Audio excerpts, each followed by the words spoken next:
Halo teman-teman, selamat datang kembali di Catatan Peter. Nah, kali ini kita akan melanjutkan pembahasan mengenai kebebasan. Kalau di video sebelumnya kan saya membahas tentang kebebasan dalam konteks sosial politik, di mana kebebasan sosial politik itu dibedakan menjadi dua bentuk atau dua konteks, yaitu kebebasan dalam konteks absolutisme raja melawan rakyat atau negara. Yang kedua konteksnya itu kolonialisme melawan atau versus kemerdekaan. Nah, bagi teman-teman yang belum menonton atau belum menyaksikan bagaimana penjelasan saya di video tersebut, silahkan klik di tombol ini. Oke, sebelum melanjutkan menonton atau membahas video ini, silahkan teman-teman untuk klik subscribe terlebih dahulu sebagai bentuk dukungan kalian terhadap catatan Peter agar catatan ini semakin berkembang.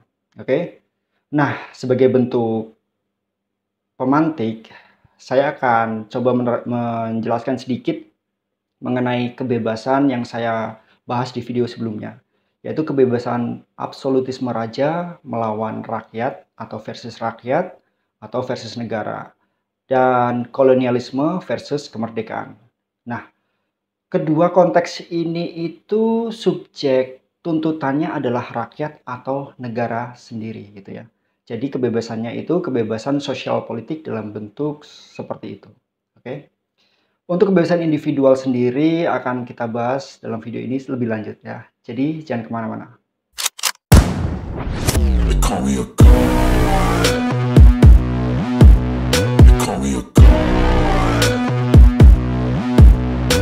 Nah, untuk memulainya, saya akan mengajak kalian untuk menganalisis anatomi kebebasan yang dianjurkan menurut Kabertens dalam bukunya Etika ya.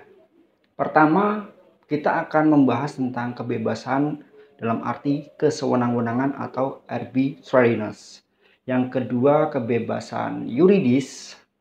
Yang ketiga itu kebebasan fisik. Yang keempat itu kebebasan moral. Yang kelima itu kebebasan psikologis. Dan yang terakhir adalah kebebasan eksistensial. Namun dalam video ini saya tidak akan membahas semua atau keenam poin dari kebebasan tersebut. Saya hanya akan mengambil 3 poin dari kebebasan tersebut, yaitu kesewenang-wenangan atau arbitrariness, kebebasan fisik, dan kebebasan yuridis. Tentang kebebasan kesewenang-wenangan. Nah, di sini kesewenang-wenangan itu diartikan sebagai arbitrariness. Kalau begitu tentu saja orang dengan kesewenang-wenangan bisa berbuat atau tidak berbuat sesuka hatinya.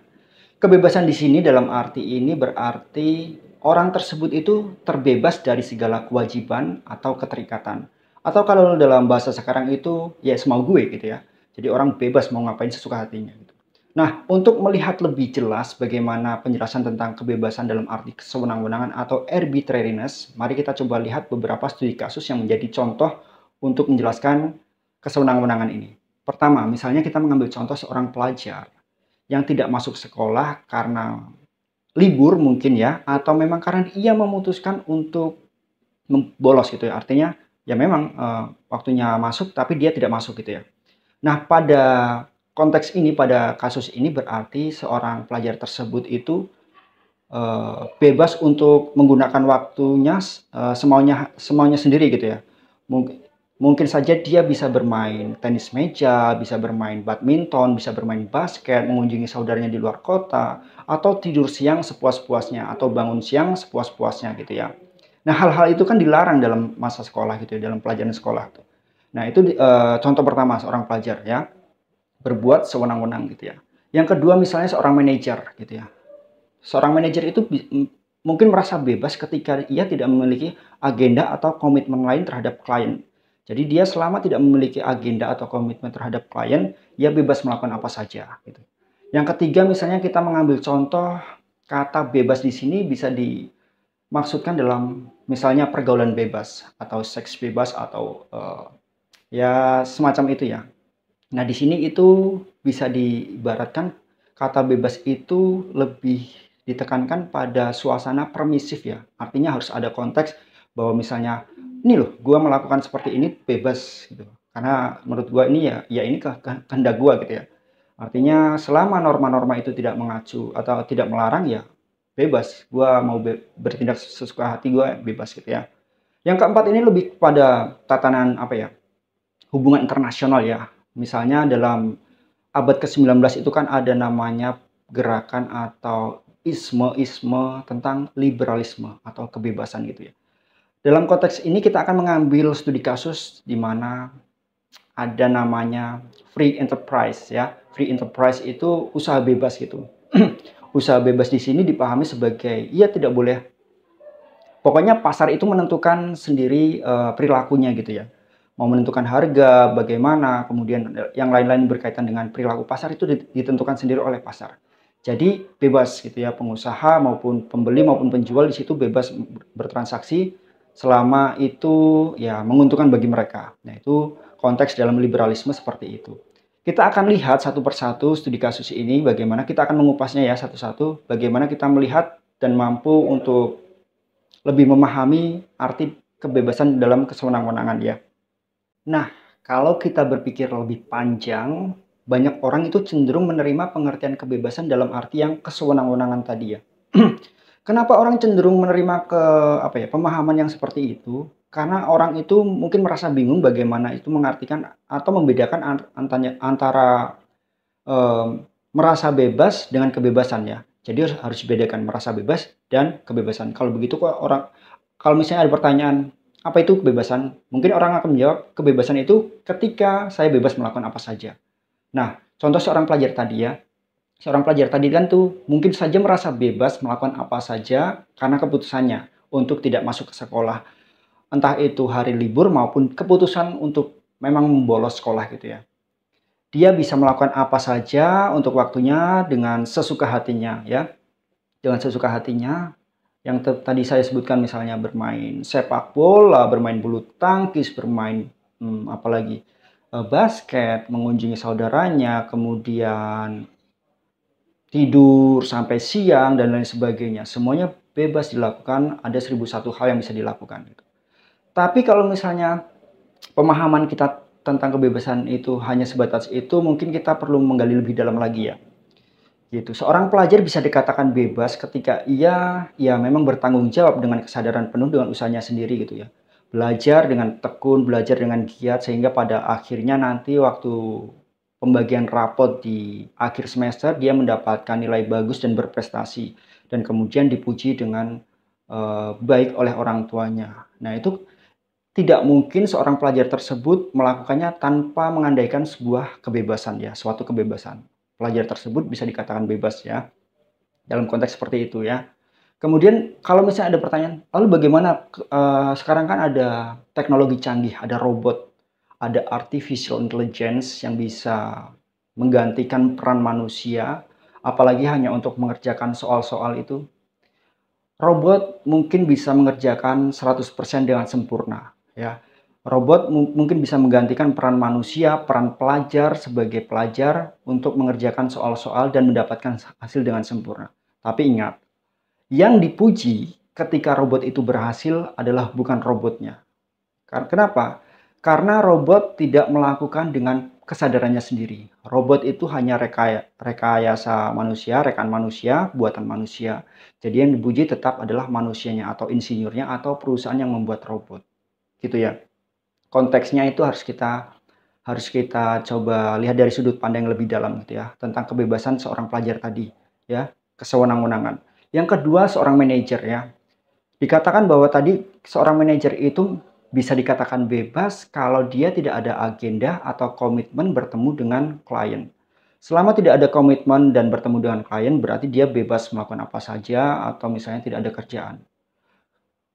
Pemahaman tentang konteks ini berarti perlu kita coba ubah, bahwa yang dimaksud dengan kebebasan kesewenang-wenangan di sini berarti seorang manajer bisa dikatakan bebas kalau ia dalam seluruh waktu dalam waktu bekerjanya itu dia menggunakannya dengan sungguh-sungguh untuk terus bekerja dengan giat dan tekun. Ya, itu bisa dilakukan karena dia mengandaikan suatu kebebasan, yaitu dia bekerja, dia bertanggung jawab gitu ya dengan kesadarannya. Lalu dalam konteks pergaulan bebas tadi ya. Pergaulan bebas itu bisa dikatakan kebebasan semu. Kenapa kebebasan semu? Sebenarnya gini, kata bebas dalam pergaulan bebas, dalam seks bebas, ya, dalam konteks itu kan sebenarnya itu manusia tersebut mengingkari kodratnya sebagai manusia. Kalau misalnya makhluk hidup yang bisa melakukan, hasrat seksual atau melampiaskan hasrat seksualnya secara bebas berdasarkan insting, itu kan hanya hewan. Manusia bukan hewan. Manusia itu mempunyai naluri dengan kesadaran dan keputusannya untuk menentukan sikapnya atau menentukan perilakunya gitu ya. Jadi keputusan-keputusan yang dikeluarkan, keputusan-keputusan yang diambil oleh manusia itu penuh kesadarannya. Sebagai manusia mampu mengontrol hasrat atau naluri seksualnya. Berbeda dengan binatang, kan binatang hanya menggunakan insting untuk melampiaskan hasrat seksualnya gitu ya. Manusia itu kan kalau misalnya dalam lingkungan sosialnya kan berarti dia itu ada norma-norma gitu ya, norma-norma yang berlaku, norma-norma yang mengikat gitu ya. Kalau dia merasa bahwa hidup ini bebas, berarti seolah-olah dia sedang sebenarnya tidak bebas gitu. Kebebasannya itu adalah kebebasan semu. Dia sebenarnya lari dari kebebasan yang sebenarnya dengan menggunakan atau dengan berkedok menggunakan topeng kebebasan semu. Nah, itu ya untuk pembahasan tentang pergaulan bebas gitu ya. Lalu ada yang keempat tadi tentang liberalisme pada abad ke-19 ya. Di mana pada waktu itu digaungkan atau diidam-idamkan sebuah pasar yang bebas, sebuah pasar yang menentukan perilakunya sendiri ya. Baik pemodal maupun pembeli itu melakukan transaksi ya bebas menurut aturan mereka selama itu disepakati oleh kedua pihak gitu ya. Tapi di sini ada sebuah paradoksal atau paradoks ya, kita meminjam kritik dari analisisnya Marx ya tentang kapitalisme. Nih, di dalam pasar bebas tersebut ternyata ada sebuah paradoks begini. Memang mungkin kebebasan yang diidam-idamkan oleh para pemilik modal itu adalah kebebasan-kebebasan. Ini seperti kebebasan semu ya. Kebebasan itu membuat mereka kaya, ya. Mereka merasa bebas karena tidak ada yang mengatur gitu ya. Untuk menentukan harganya sendiri, untuk menentukan modalnya sendiri, bagaimana perilaku pasar itu mereka atur sendiri gitu. Tapi di situ coba kalau kita perhatikan, pemilik modal itu seperti memiliki sebuah pabrik misalnya atau sebuah industri besar gitu. Di dalam kekayaannya itu mereka sebenarnya sedang mencoba untuk memeras hasil keringat atau jerih payah orang-orang yang perekonomiannya itu jauh di bawah gitu ya. Contohnya adalah misalnya ribuan pekerja pabrik, petani kecil, nelayan, kemudian ada pekerja-pekerja buruh yang bayarannya tidak terlalu tinggi atau yang minim, sehingga untuk memenuhi kebutuhan hidupnya atau keluarganya itu mereka masih saja kurang, sedangkan keseluruhan waktunya itu diberikan sepenuhnya dalam pekerjaan itu untuk memuaskan hasrat kekayaan dari pemilik modal. Nah, terjadi paradoksal ya. Jadi paradoksalnya adalah memang kebebasan dalam liberalisme itu menguntungkan atau memberikan kebahagiaan bagi sekelompok kecil, yaitu mereka yang memiliki modal. Jadi dengan demikian mereka yang memiliki modal dengan menggaungkan atau mengidam-idamkan liberalisme itu mereka akan semakin kaya. Yang kaya akan semakin kaya, yang miskin akan semakin miskin. Nah, di situ terjadi paradoksal namanya ya.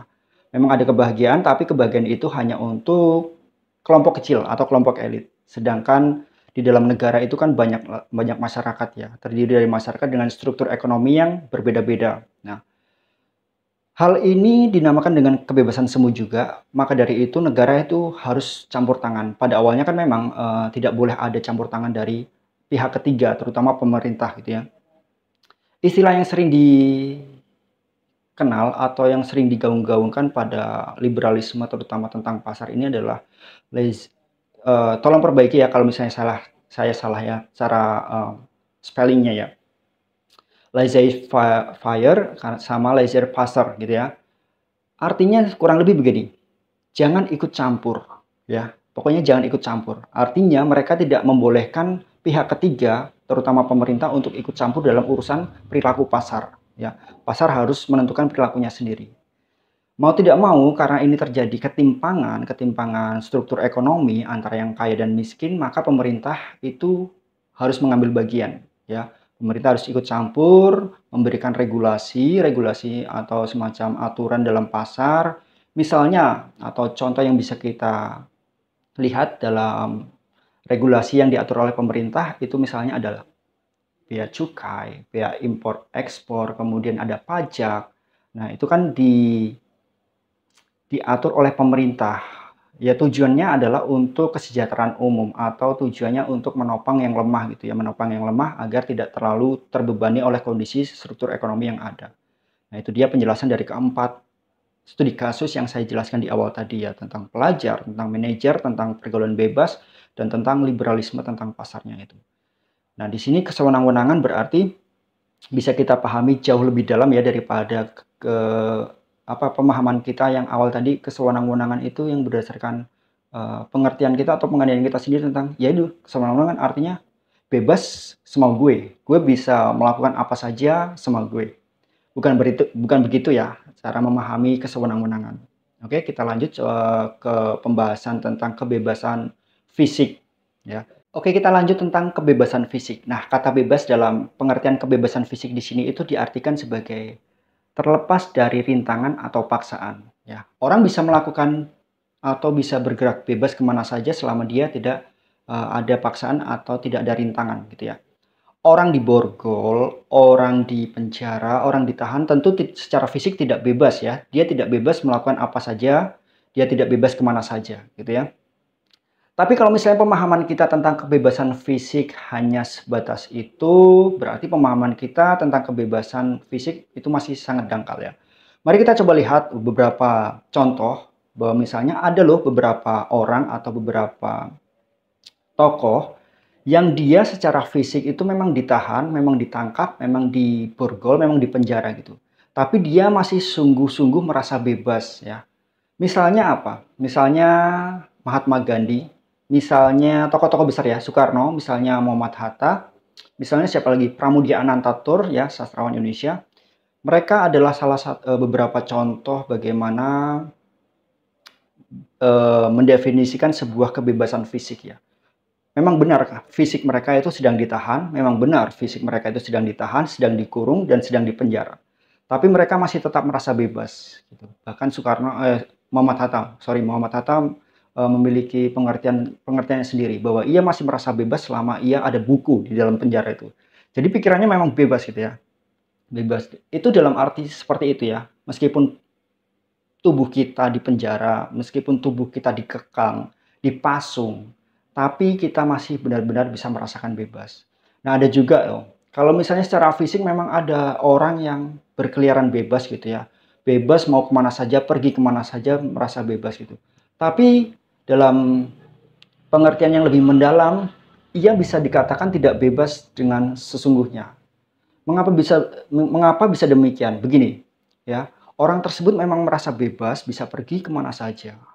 Ia bisa pergi ke tempat judi atau ya semacam itu ya.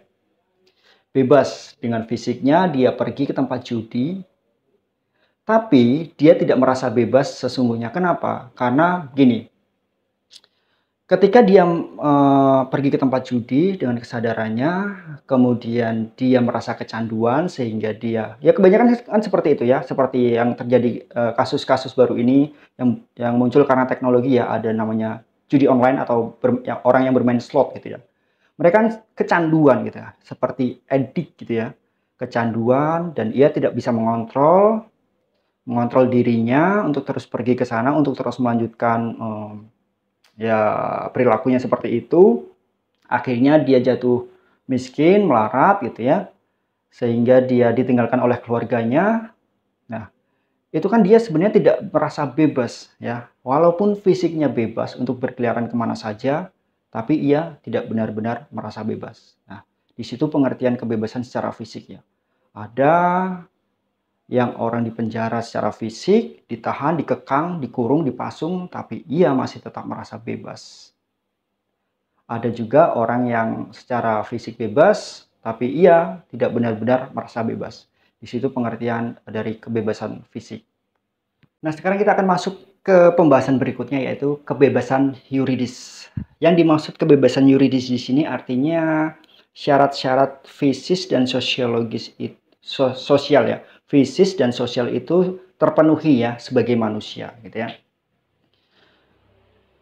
Kebebasan yuridis ini memiliki dua dasar ya. Dua dasar yaitu berdasarkan hukum kodrat dan hukum positif gitu ya.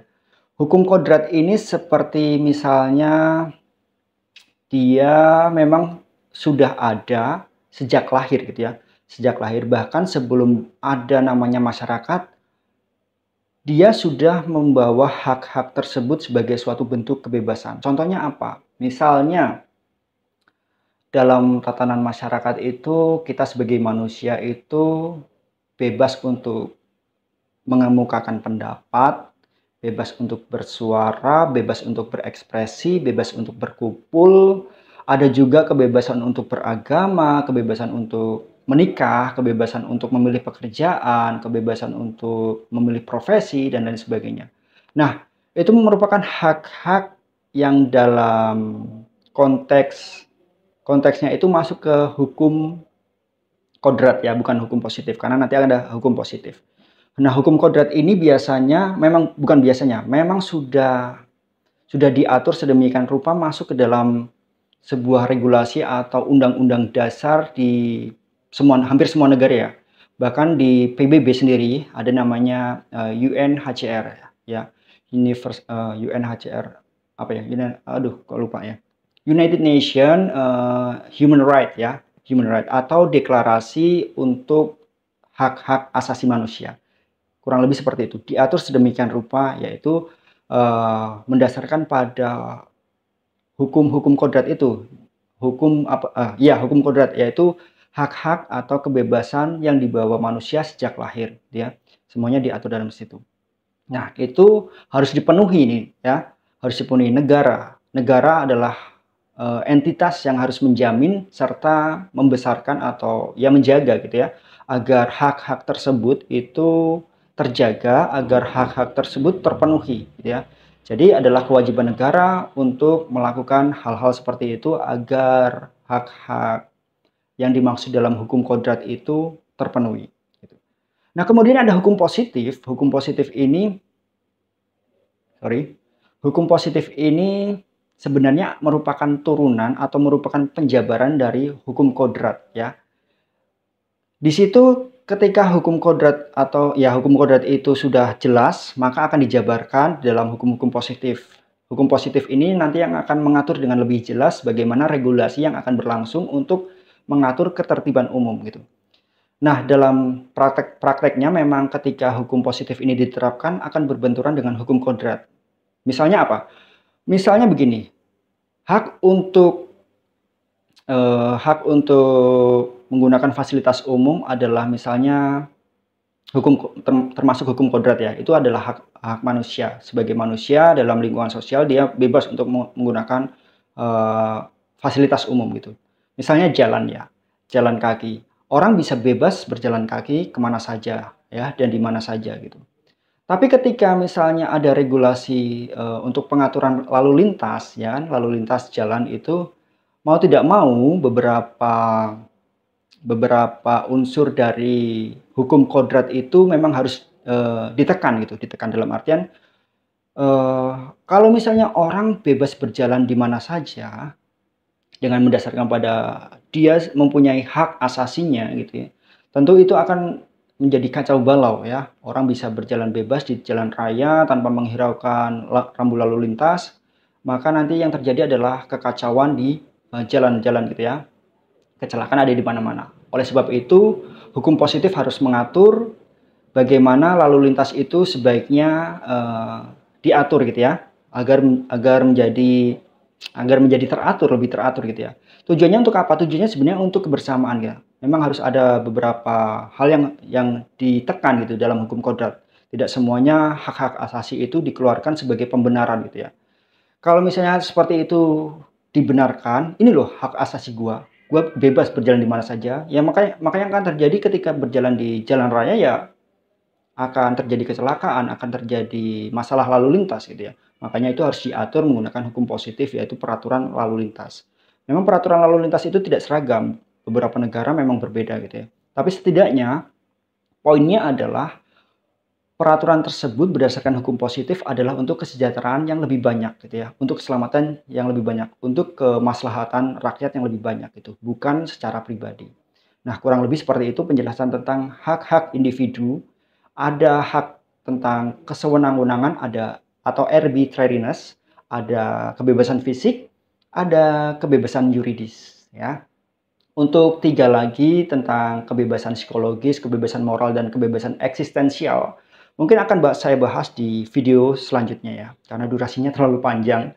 Takutnya nanti kalian yang mendengarkan atau yang menonton video ini terlalu bosan gitu ya. Oke, mungkin cukup sekian video dari saya tentang kebebasan individu. Semoga video ini bermanfaat, dan jangan lupa untuk terus memberikan dukungan kalian dengan cara klik subscribe, like, share, dan komen agar catatan Twitter channel ini semakin berkembang ya. Kita ketemu lagi di video-video berikutnya. Thanks sudah menonton dan see you.